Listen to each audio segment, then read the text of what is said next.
Hello. Today we're going to talk about how to see our thoughts, the ones that are hidden, the ones that we just can't see because they're on autopilot. The reason it's so important to see these thoughts is because if they are on autopilot, they are running our lives. They're getting us the result that we may not want. And it may be creating overwhelm or anxiety or a result in your business, your practice that you are not happy with. So, I want to share some things with you and I want to show you how to start seeing these thoughts. So, I've covered this topic before, but I'm going to cover it in a little bit of a different way today. And I'm going to give you something new that I haven't shared before. So, if you are listening to Be a Better Lawyer podcast, you might have heard Uncovering Hidden Thoughts, episode 111. I'm going to link to it below. What I want you to get from this is, first of all, listen to episode 111. It is going to have a really good fundamental basis for you to start doing the work on your mind, to start seeing your thoughts, and you can see if you want to keep them or not, because our thoughts are optional. And when we discover that, when we start seeing one of our 60,000 thoughts that we have every single day, we can start to see that we can make changes. It's almost like going into the garden and weeding out all the little weeds that are sucking up the energy to the plants that we want to grow. Right? Because every time we see a weed, that weed is taking up some of the nutrients that we need to grow the plants that we really want. It's the same thing with our thoughts. If we are not going through our thoughts, recognizing them consciously, they're sucking up energy, and we may not even know it if we're not paying attention. And so here's what I want you to take away from this is, first of all, our thoughts drive everything in our life because our thoughts create feelings. And the only reason we do anything in our life is because how we think it's going to make us feel. So it's important for us to understand what our thoughts are, why we do what we do. A lot of times we don't even see this because it's just this primal urge, right? The urge to be accepted. We want to feel love. We want to feel important. We want to feel needed. And all of those wants may not necessarily be in alignment with the goals that we have in our life and in our practice. It impacts us in every single area of our life because the way we do one thing is the way we do all things. One of the areas I see this come up with so many lawyers is their interactions with people in their office, whether it's a client, opposing counsel, an employee. They will give all of their energy away, not recognizing that their thoughts are creating this problem, this anxiety, this anxiousness, this frustration. Anything that you're feeling is caused by your thoughts, but we don't always recognize that it's a thought. We think that it really is that person. That person really is annoying, right? In that moment, we're like, this person really is being unreasonable. Maybe. I'll just give you the benefit of the doubt on that one. Maybe they really are being unreasonable, but why would you let that impact you and how you show up in your practice and your life? Okay. A little food for thought there. So, this is the practice that I am learning. I am going to tell you right now, I am not 100% on this. I would say that I'm maybe like 5% on this, but I think that's all you need is maybe even just 1% on this. 1% of your day spend like this, and you will start to see an impact. What I want to share with you is a practice of silence. And it's really interesting because it can be fun for you, right? You can pick, and I'm going to show you how I do it and how I think it's really impactful for me.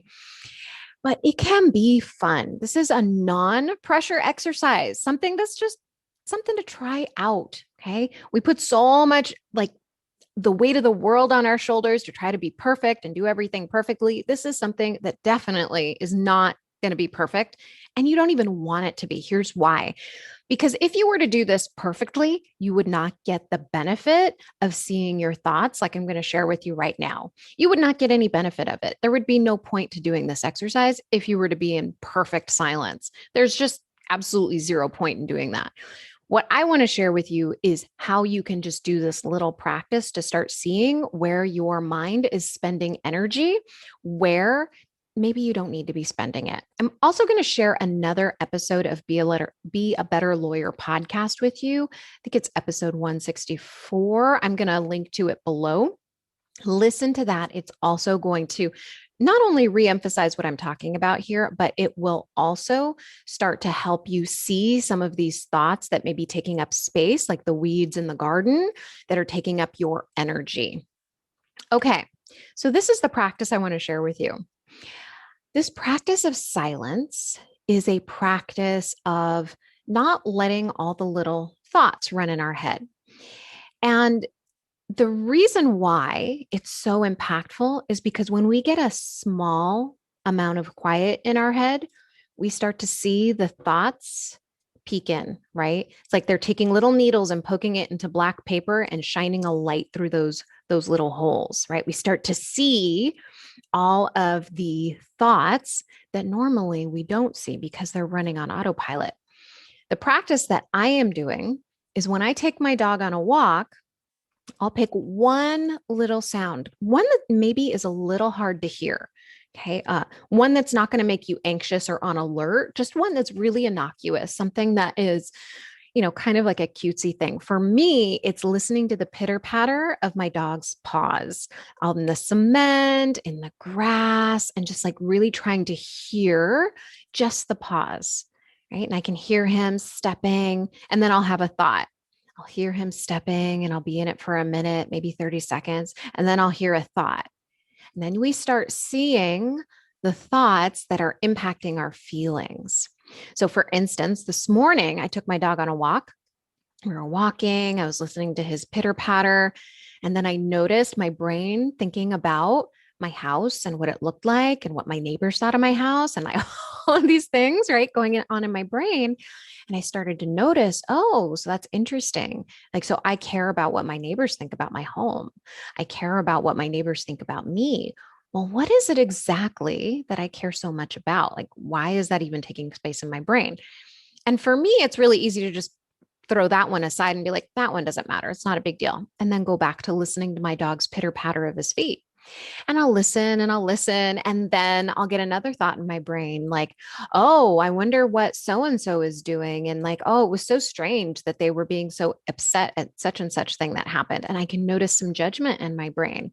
I say, oh, that's interesting. So I have some judgment about them.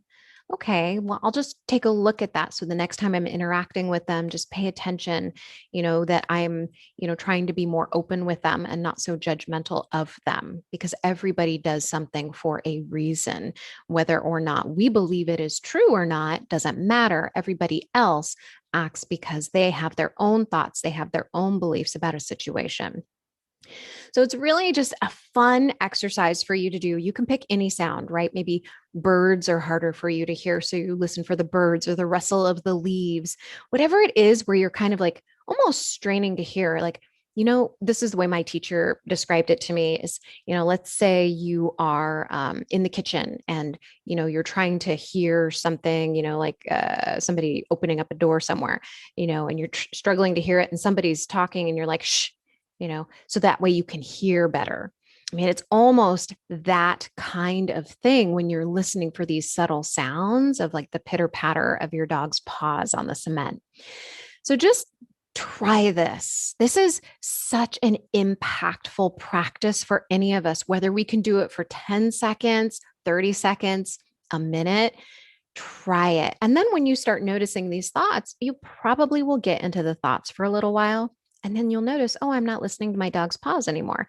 And you'll start listening to the paws again. And then you'll start thinking like, oh, I have so much to do this week. And then you'll start maybe noticing you're feeling a little anxious. And so you can start recognizing, oh, that thought that I'm having that I have so much to do this week, that's creating overwhelm. Oh, interesting. I'm just having a thought. The thought's what's creating the overwhelm.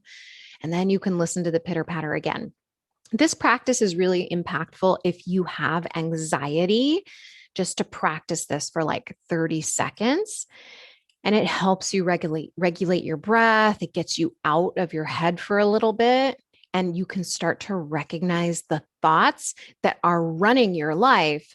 And that way you can start to take more control of them.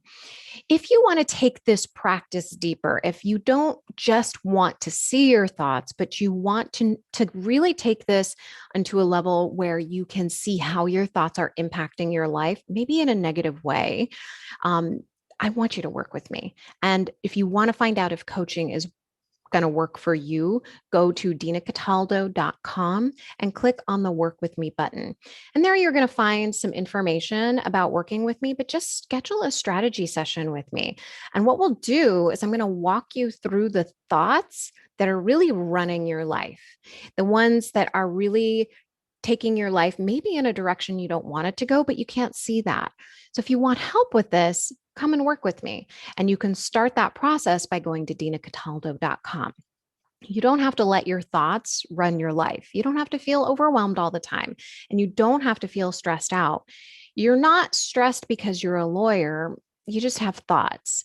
And I'm going to show you how you can work through those thoughts and start mastering your mind to get the results that you want to see.